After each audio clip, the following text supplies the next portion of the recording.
ஜெய் பத்ரி விஷால் ஸ்வயம் யக்த க்ஷேத்திரம். அதாவது பகவான் வந்து நாராயணன் 8 க்ஷேத்திரம் 108 திவ்ய தேசத்துல 8 க்ஷேத்திரமும் ஸ்வயம்புவா வந்தது. அது வந்து யாரும் உருவாக்குனது. ஸோ அப்போ ஸ்வயம்புவா வைகுண்டத்துலேருந்து வந்து அங்கே இறங்குறாரு. அந்த 8 க்ஷேத்திரத்தில் அவருக்கு ரொம்பவும் பிடிச்ச இடம் வந்து பத்ரி நாராயணன். அந்த பத்ரி நாராயண க்ஷேத்திரத்தில் எது பண்ணினாலும் 1000 மடங்கு பலம்.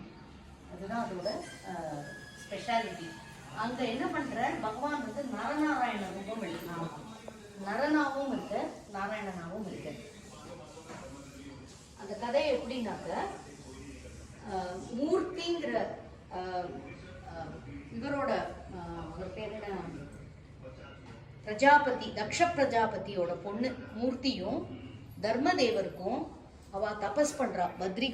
பத்ரி க்ஷேத்திரத்துல தபஸ் பண்ணி நரநாராயண ரூபம் பகவான் எடுத்துக்கிறார். எதுக்குன்னா சஹஸ்ர கவச்சன்னு ஒரு அசுரன், அவன் வந்து 1000 கவச்சத்தோட வந்து ஒரு கவச்சம் அவனோடத எடுக்கணும்னா ஒருத்தர் 1000 வருஷம் தபமும் பண்ணணும், போரும் புரியணும் ஒரே சமயத்துல.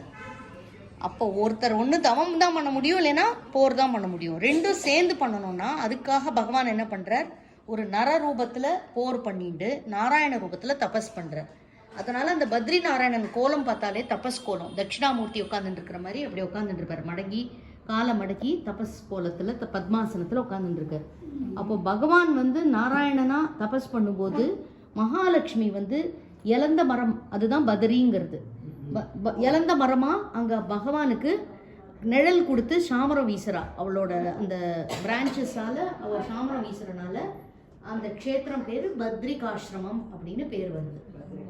அப்புறம் வந்து அங்க என்ன இன்னொரு ஸ்பெஷாலிட்டினா, அலக்நந்தா நதி இருக்கே, அது வந்து பத்ரி க்ஷேத்திரத்துக்கு மேல இருக்கிறது வந்து நீலகண்ட பர்வதம்னு. அந்த நீலகண்ட பர்வதத்திலேருந்து தான் அலக்நந்தா நதி ஓடி வரா. அப்போ அந்த நீலகண்ட பர்வதம் வந்து அதை தடுத்து நிறுத்தும் போது இந்த தேவேந்திரன் என்ன பண்றார், ஐராவதன் யானைய வந்து மேல ஒயிட் எலிஃபண்ட் ஐராவதத்தை அதோட 4 தும்பிக்கை, அதுக்கு 4 இது டஸ்க்கு, அந்த 4 டஸ்கால அந்த ஐராவதத்தை புழக்க சொல்றாரு.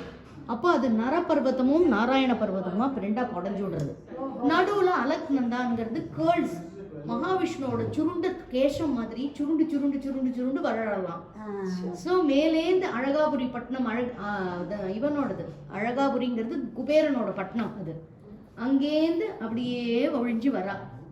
நிதானமா அப்படி இறங்கி இறங்கி இறங்கி இறங்கி பத்ரி நாராயணனோட பாதத்துல வந்து விழறா. அதனாலதான் அவளுக்கு பேரு விஷ்ணு பாதோத்பவி அலக்நந்தான்னு பேரு. விஷ்ணு பாதத்திலேருந்து உருவாறானாங்க, அதனால அவ பேரு அந்த அந்த அந்த க்ஷேத்திரம் அது. அதுக்கப்புறம் என்ன ஆகுதுன்னா, இந்த நரனும் நாராயணனையும் அதான் ஒரு தடவை பண்ணா 1000 மடங்கு பலன் இல்லையா. அப்போ அவ வந்து பேரு சேர்ந்து 999 கவச்சத்தை எடுத்து விடுறா. ஒரு கவச்சம் இருக்கும்போது அவன் என்ன பண்றான், சூரிய லோகத்துல போய் சூரியன் கிட்ட அடைக்கலம் புகுந்து விடுறான்.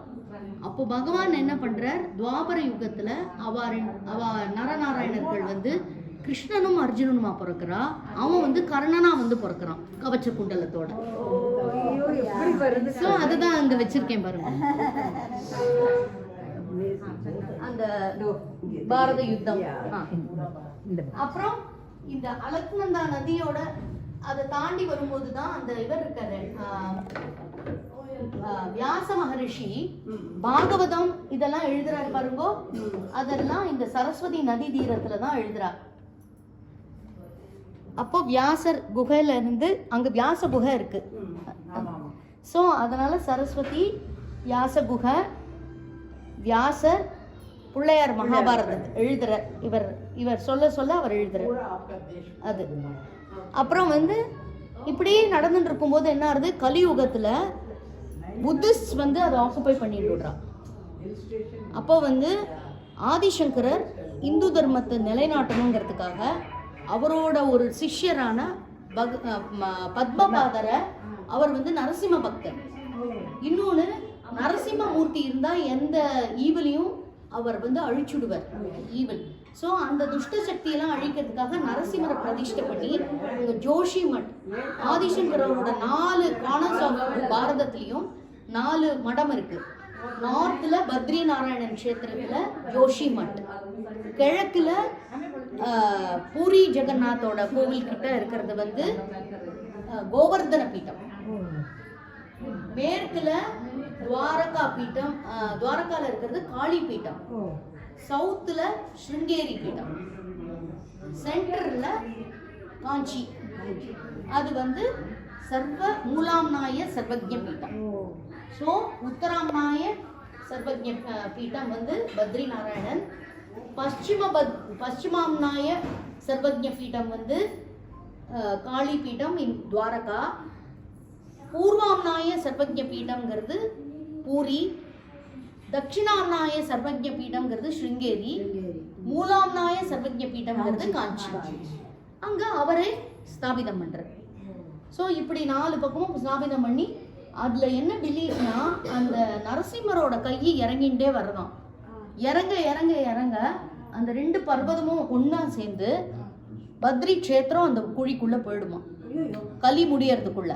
அதனால பவிஷ்ய பத்ரின்னு ஒரு இடம் வந்துருக்கு, உருவாயிட்டு இருக்கு. அங்க பார்த்தேன்னா நாராயணமூர்த்தி கொஞ்சம் கொஞ்சமா அந்த கல்லுலேருந்து வந்துட்டு இருக்காரு. இப்போ நீங்க போனேன்னா அந்த பஞ்சபத்ரியில பவிஷ்ய பத்ரியில அந்த நாராயணனை பார்க்கலாம். ஸோ அப்படி அந்த 5 பத்ரி இருக்கு அந்த சுத்தியே, அந்த க்ஷேத்திரத்தை சுத்தியே. ஸோ அது வந்து நாராயண இதுக்கு அப்புறம் இன்னொரு என்ன கதைன்னா, இங்க பிருஷ்ணி சுதபா அப்படிங்கிற கப்பல் வந்து தவா இருக்கா, பகவான் வந்து